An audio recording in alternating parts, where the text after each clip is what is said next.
Before you listen to the Tech Talk Daily podcast, I have to ask, are the high levels of uncertainty you're experiencing keeping you from making bold moves?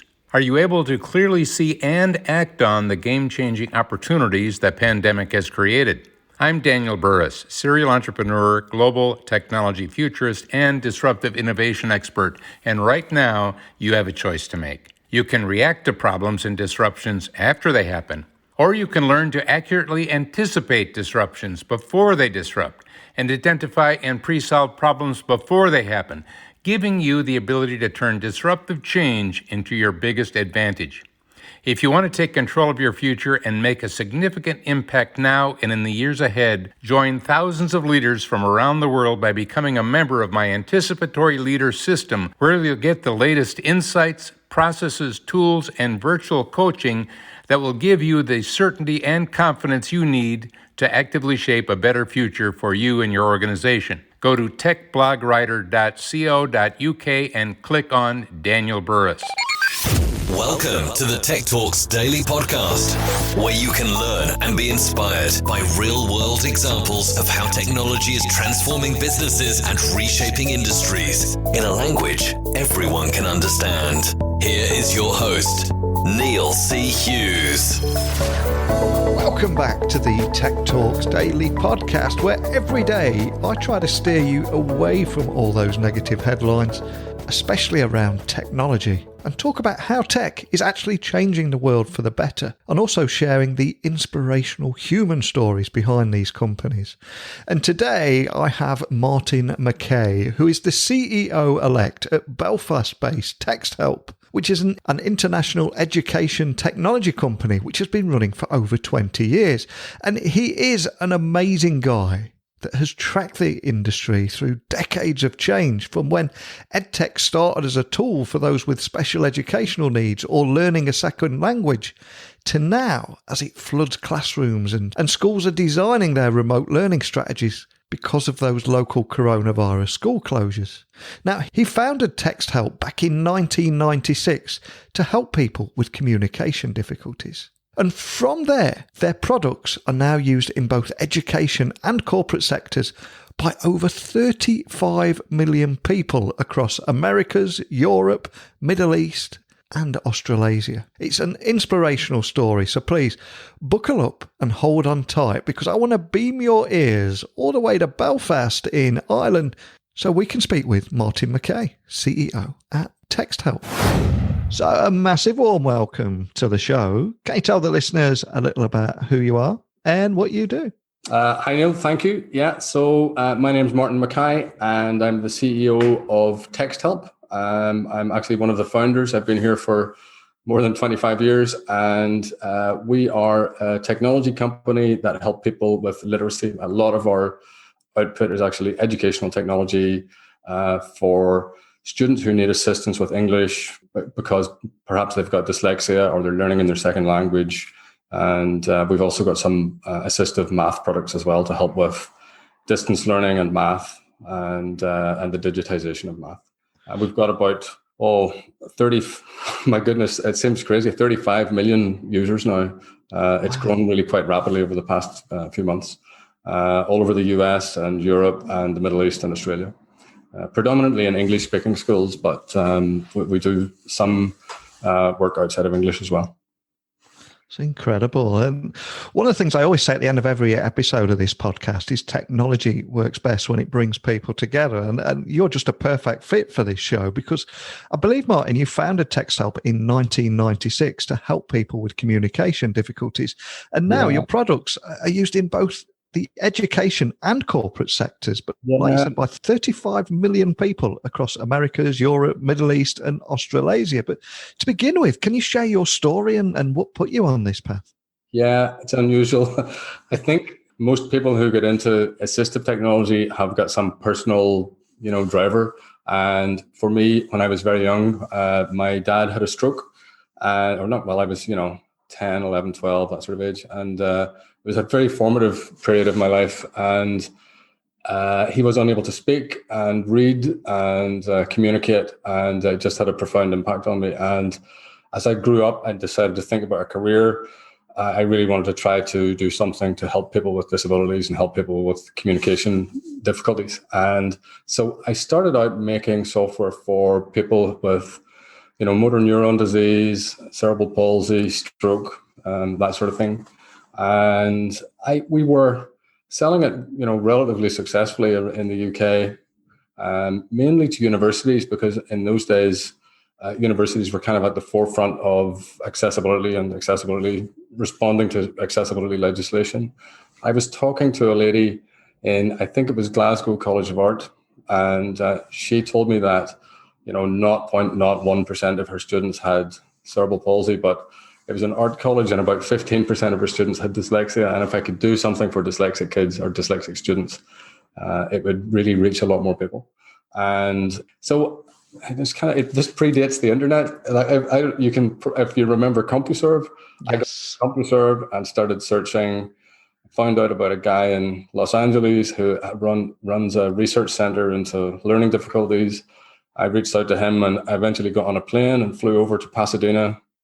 And he was very generous with his research and helped me build a spell checker for dyslexic people. And that was, way back in 1994, 95. And we started building a spell checker for dyslexic kids, and then we added speech, and then we added word prediction. And, it became, I suppose over the years, it's become a very successful product. We're very fortunate to be in a position to be able to help so many people. And then as we kind of expanded into the US, and as we did that, we discovered that a very large percentage of slice of the population have got difficulty with English, not because of dyslexia, but because English is their second language. So there's 12% of students are in special education, but about another 10% are learning in their second language. So in the US, that's about 5 million people. And so we tweaked the software a little bit so that we could help that group of people as well.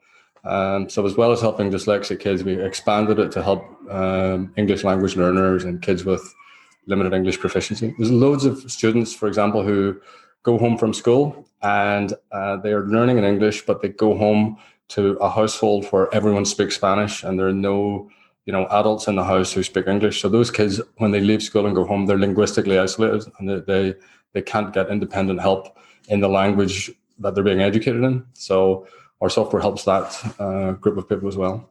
So then we did that. That's kind of really expanded the business and expanded our reach.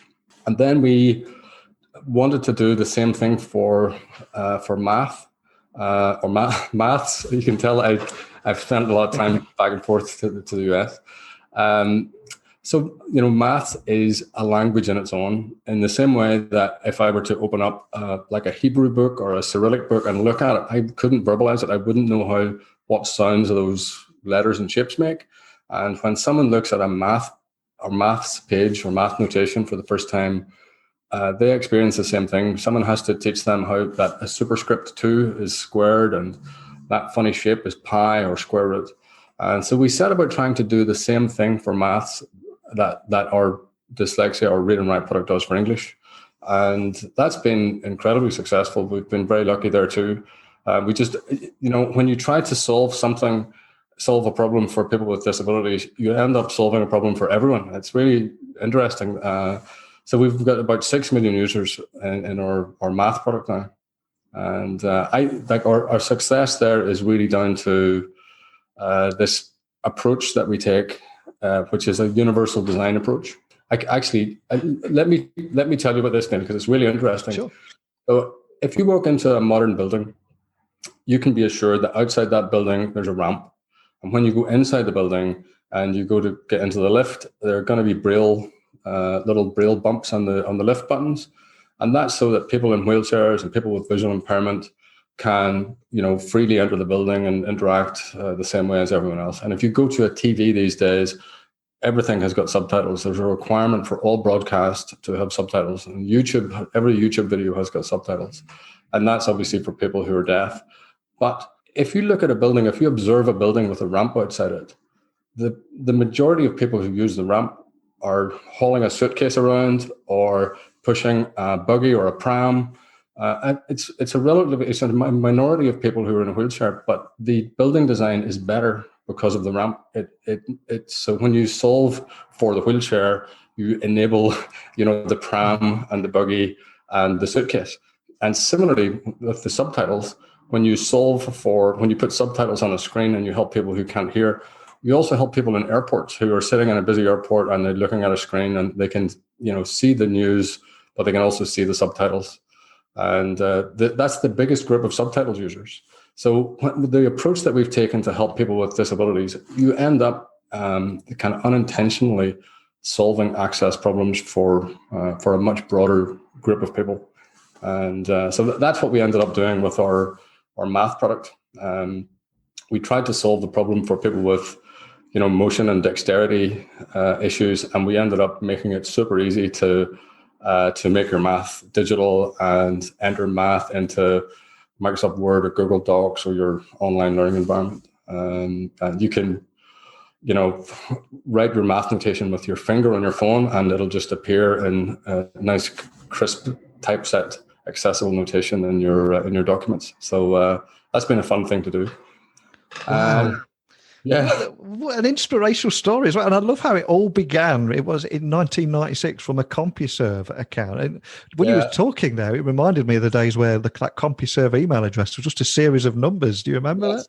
Yes, I had that series of numbers at CompuServe. I remember actually. I'm really kind of belying my age, but I used to, when I traveled to the States back and forth, I don't know if you remember a Cyan organizer.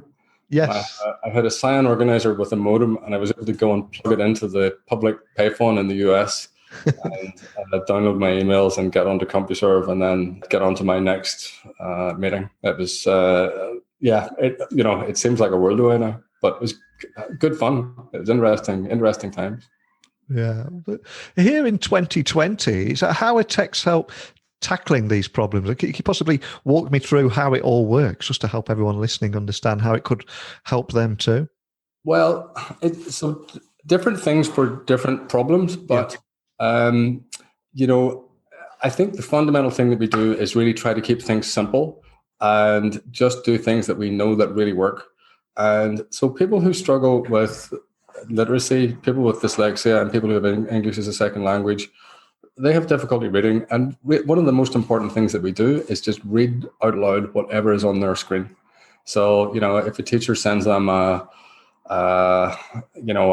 quiz or a problem to solve, they can just kind of click their mouse and we'll read the problem out loud and we'll highlight the words as they're being read aloud.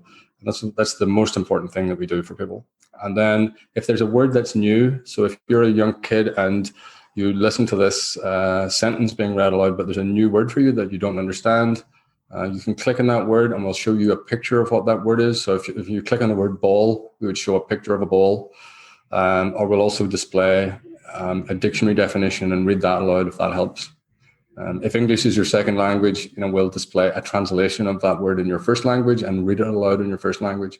Very often when kids are learning in their second language, it's often only one word or two words in a sentence that they're struggling with. So we don't translate the whole sentence. We try to keep them in English as much as possible and then just help them unlock the meaning of the sentence with, the one or two words that they're struggling with. So it's, really, really simple things. And the important thing is being there for them wherever they are. So we'll work in Microsoft Word or Google Docs, but we'll also work in Facebook and Twitter. And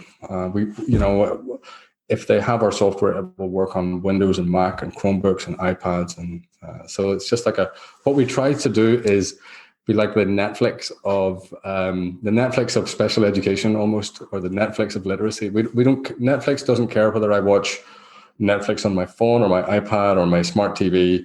And in the same way, Texthelp doesn't care if you're using an iPad or a Chromebook or a laptop or whatever. It's our job to make our stuff work for the student and help them wherever they are. And we take a similar approach with the mathematics stuff. So, have you ever tried to write a complex piece of mathematics notation in Microsoft Word or Google Docs? It's complicated. It's I've stayed clear of that for about 30 years.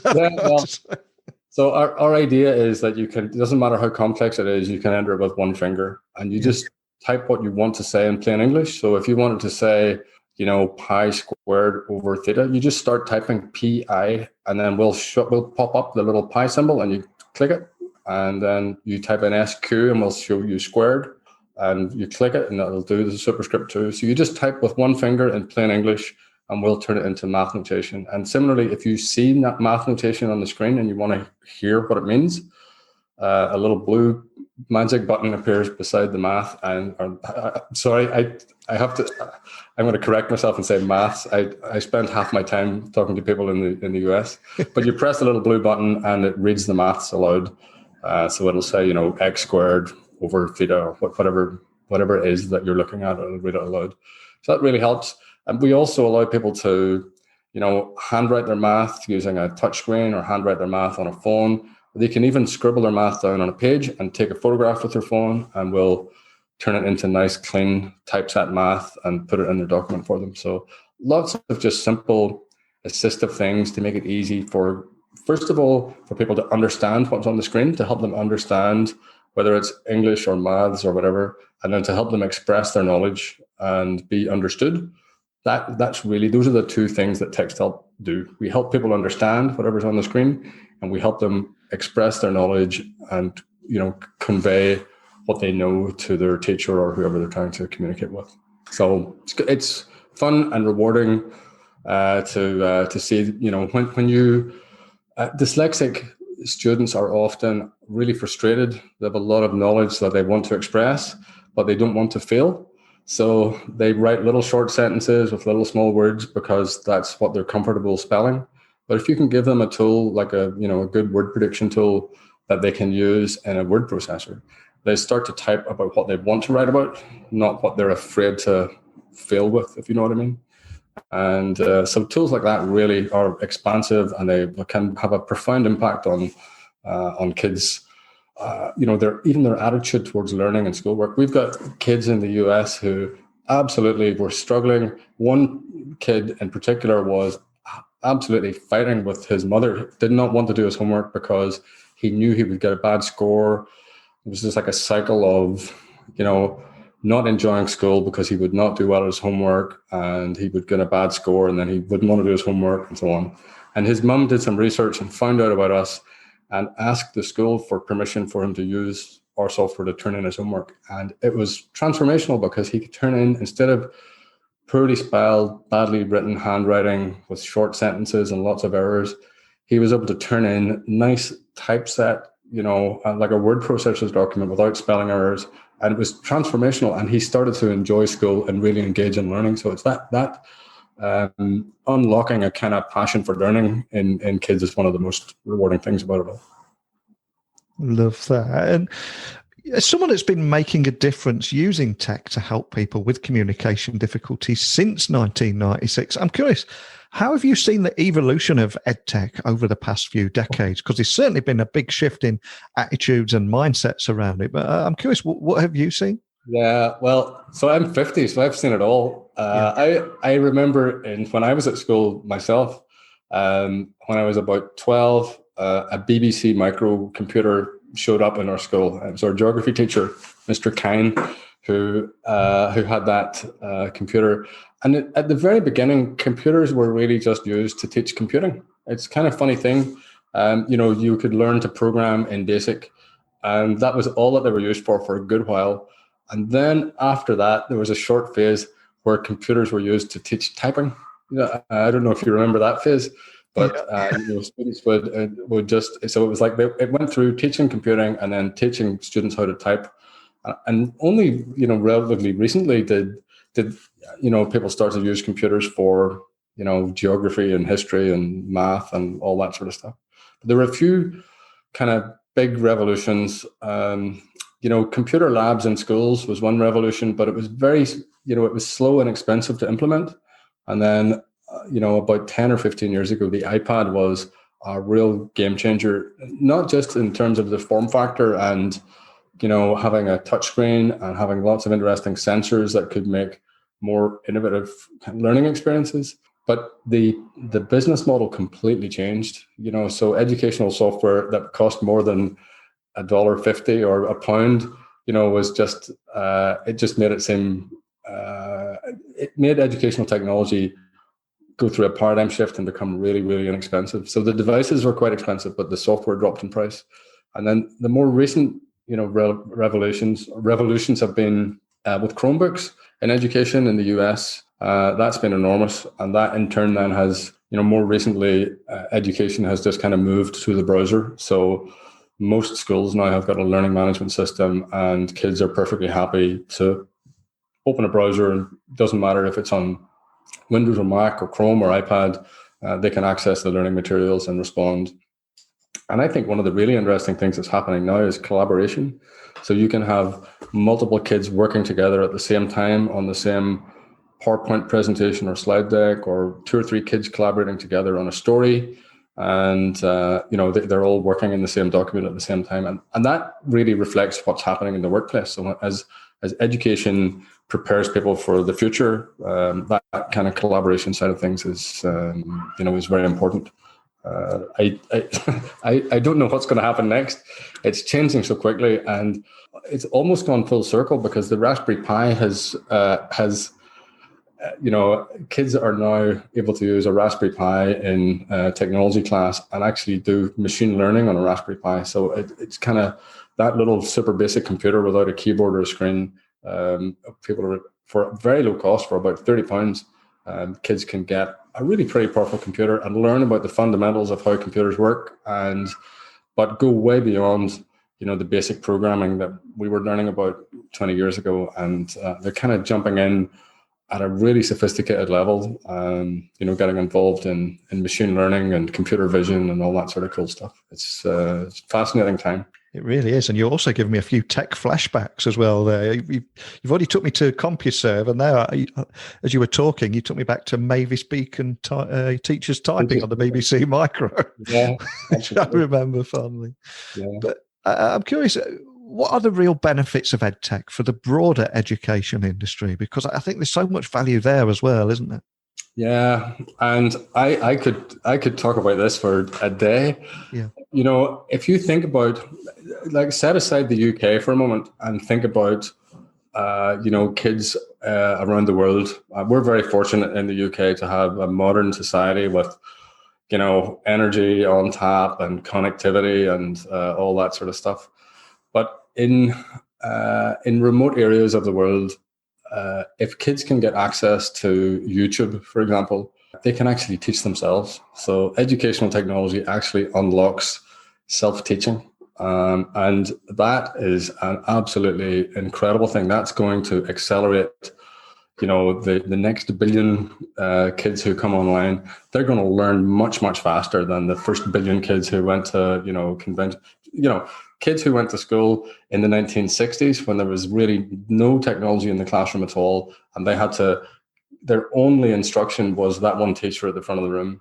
And now a kid can go onto YouTube, and if they're struggling with differentiation, they can go onto YouTube and search, and there'll be 50 teachers on YouTube, and they can pick the one that connects with them best, that has the teaching style that suits them. So I think that, the next billion kids are going to learn much faster than, the first billion kids who went through school in the 60s. And I think, for teachers, it really should be a time-saving, efficiency-gaining tool. I know this is one of the things that we are really trying to work hard on at Texthelp, to try to make teachers' lives a little bit easier, because they spend a lot of time marking, very often still taking a bunch of paper home and working after school hours and doing a bunch of marking and so on. And that is, there shouldn't really be a need for that these days. So tools to really make the scoring and meaningful feedback from kids' homework, tools to make that kind of turn around and get the feedback back to the kids in a timely way. That's a good thing that EdTech does. And then I really feel very strongly that the next kind of wave of interesting stuff that's going to come from EdTech is learning analytics. And learning analytics is a really interesting thing. So for years, there has been usage analytics in software products.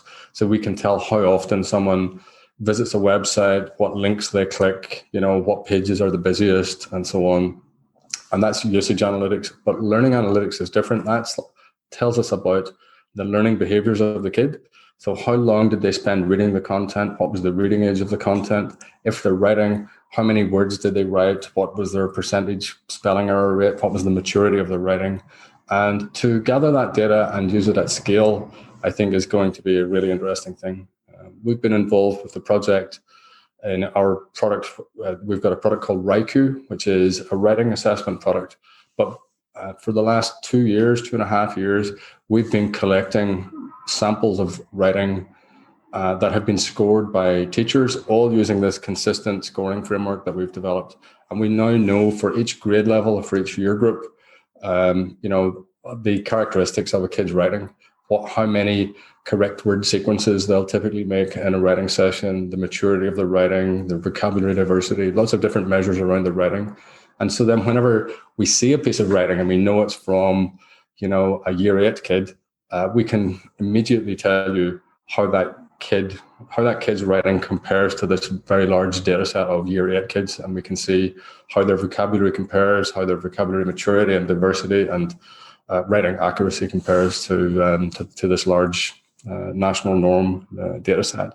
I think it's incredible. I think EdTech's amazing. I think technology is amazing in general, but it's important that kids get it in school, and then ideally they go through school and they go on to the workplace and they continue to use it for support, because particularly the kids that we're trying to help, they don't leave their dyslexia behind in school or university. When they go on into the workplace, it's there for them. And thankfully, employers are now thinking about this a little bit more and taking neurodiversity a little bit more seriously, because dyslexic people do think a little bit differently, but it's valuable to have that diversity of thought in an organization. And GCHQ, for example, deliberately hire dyslexic people because they think a little bit differently. And so I think it's an important thing for technology to follow through from education and make its way into the workplace so that people can be supported there too. Completely agree with you there. And I'm curious, have you seen the usage of EdTech implemented around the pandemic? Because presumably you would have seen figures skyrocket, but assuming that they have, I mean, what are the biggest challenges in the future as well as you continue to push forward? Yeah, well, we've certainly seen the figures skyrocket. We're fortunate. We have a really good infrastructure team here and we have a really good scalable platform. But our math product, we've been on a crusade to make math digital for a couple of years. Because when math is digital, then it's accessible. And that means that blind kids who need screen readers can read it out loud. If it's on paper, it's not really accessible to that group of people. So we've done a campaign to make math digital. But when the pandemic struck us and schools were closed down in March, there just became an instant need for this distance digital math instruction. And our math product was perfectly suited for it. And since March, its usage, we track the number of times people insert math using our tool, and that's up 12-fold. It's absolutely crazy, and we've never seen anything like it. But that stuff is going really well. I think EdTech is booming. But one thing that I would say with regard to the challenges that EdTech faces is, small startup companies, and we were a small startup company. I say this from experience. Often don't take their data privacy seriously, and data privacy and security. So probably one of the bigger challenges is data privacy, keeping student information safe and secure from bad actors is a thing that people need to take very seriously. And then I would say the other thing is, the pandemic uncovered inequity that we have in society. Because people who are from, advantaged backgrounds where they've got, one or maybe two computers at home, whenever people have to, go home and be educated from home and use distance learning, if there's a laptop in the house, that's easy for them. And if they've got Wi-Fi, it's easy. But lots and lots of kids live in homes where they don't have a laptop, or there's maybe only one phone or two cell phones in the house between maybe 4 kids. For those kids to have access to not just the technology, but also the connectivity, to have Wi-Fi, That's a real challenge. We've been working with districts in the US where they've actually turned the school buses into Wi-Fi hotspots, and they drive into a neighborhood, park the school bus with a Wi-Fi hotspot, and the kids can, socially distance around the school bus and get onto the learning management system and turn in their homework and do all that sort of stuff.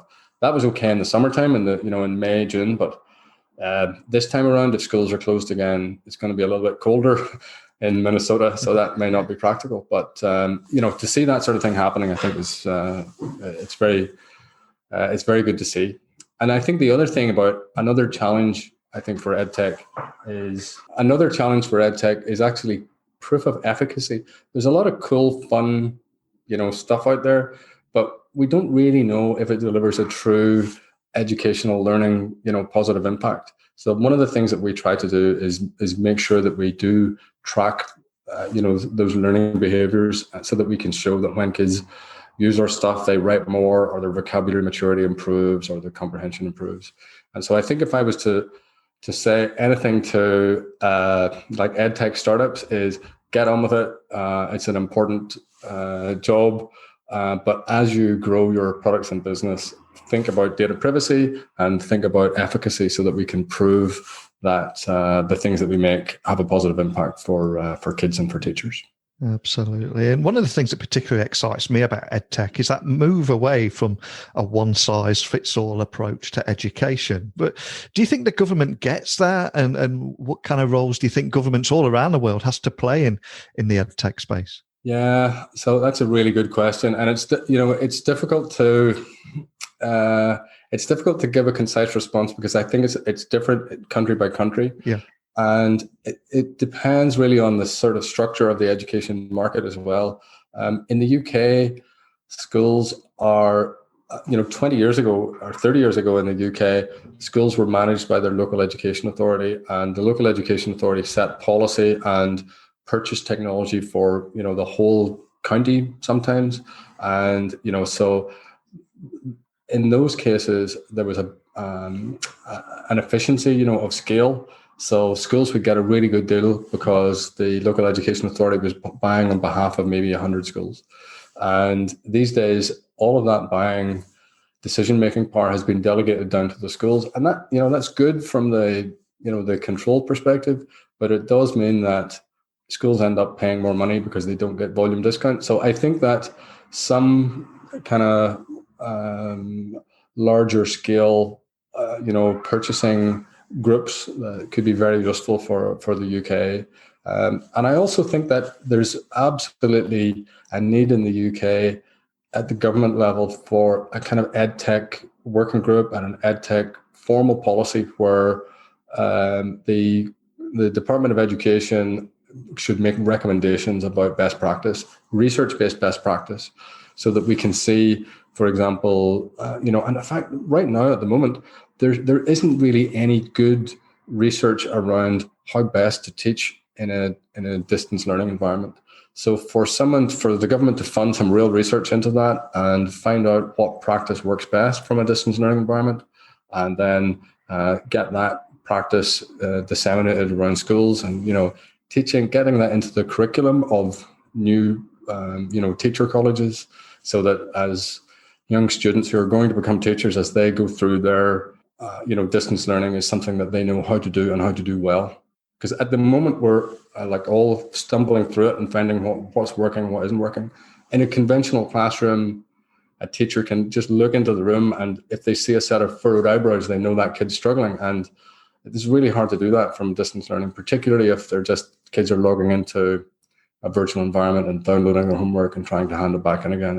There's a real kind of loss of engagement and motivation on the kids' part there. So I think that's something that the government could do. I'm conscious we have covered a lot of ground today. So for anyone listening that would like to just find out a little bit more information about the kind of work that you're doing, how they can get involved, how they can maybe try it for themselves, what's the best way of doing that? Finding you online and contacting your team if they've got any questions. Yes, Neil. If anyone wants to find out anything about Texthelp, we're texthelp.com is our website. And any of the software that we have, the literacy software or the math software or the writing assessment software, RIQ. It's all available on your website and you can download it there. We have a really good YouTube channel. Again, just search for Texthelp, TEXTHELP, and there's tons of videos that show all of our English and literacy and assessment software. So, reach out to us on Twitter and start a conversation. Well, there's so much I've loved about chatting with you today, and your inspirational story of spending your entire working life developing education technology and starting on that BBC microcomputer, progressing to a CompuServe account and a dial-up modem to where you are now, serving 35 million people across education and corporate sectors all over the world. And despite all that success, we share something in common too. Both our wives pull us up on saying math instead of maths. Yeah. Thank you so much for sharing that with me today. Thank you, Neil. Thank you. It was great to get to talk to you. Martin has spent his entire working life in developing educational technology and served on the Assistive Technology Industry Board, as well as the NIMAS Board for USA Office of Special Education Programs. And in 2017, he received the Presidential Award in recognition of a lifetime contribution to dyslexia and literacy from the International Dyslexia Association. But what an amazing story behind it all. And I just love how it all began by playing on a BBC microcomputer in his school, to then having his own account when the internet first arrived and hooking a dial-up modem to the internet so he could connect to the internet using CompuServe. Really is an inspiring story. And to go from all that to serving education and corporate sectors and over 35 million people throughout the world. I just hope that there's somebody somewhere listening to this story, anywhere in the world, that wants to take that and runs with it too and create something that makes their own difference in the world. And if you are thinking of doing that, or if you've done that, or if you've heard this story and it's inspired you, please email me, techblogwriter@outlook.com. My website is techblogwriter.co.uk, where you'll find over 1,400 other stories like this if you do need to search for more inspiration. So finally, just a big thank you to Martin for taking the time to share his story with us all today. And more than anything, a big thank you to each and every one of you that are tuning in all over the world and for sending in your messages. You are what makes this show worthwhile, and you are what brings it all to life. So thank you. But it's time for me to go now. So until next time, don't be a stranger. Thank you for listening to the Tech Talks Daily Podcast with Neil C. Hughes. Remember, technology works best when it brings people together.